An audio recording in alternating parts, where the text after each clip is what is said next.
Салам достор, бүгүн сиздер менен таңкы тамак үчүн эң бат даярдалчу таттуу сүт кесме жасайбыз.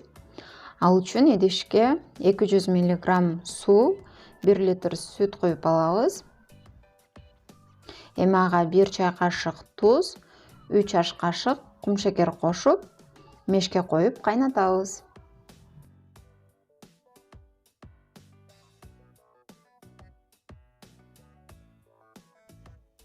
Шекери эрип, сүт кайнап баштады.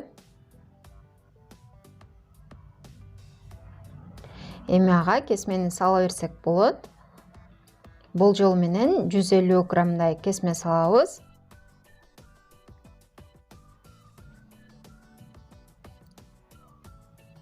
Эми аны 3-4 мүнөт улам аралаштырып, кайнатып, бышырып алабыз. Ошондой эле кесменин ордуна вермишель салсаңыздар да болот.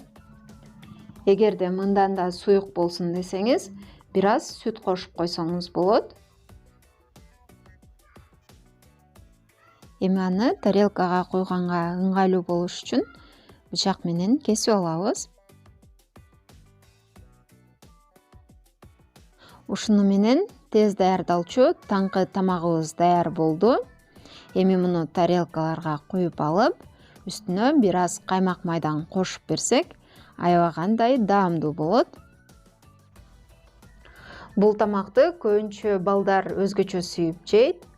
Ошондуктан сизде да жаш балдарыңыз бар болсо, анда сөзсүз жасап бериңиз. Сиздерге да жагат деген ойдомун. Ушуну менен видео аягына чыкты достор. Эгерде видеом пайдалуу болгон болсо, лайк басып, комментарий калтырып коюңуз. Ошондой эле каналыма катталып, коңгуроо белгисин да басып койгонду унутпаңыздар. Кийинки видеолордон көрүшкөнчө саламатта калыңыздар.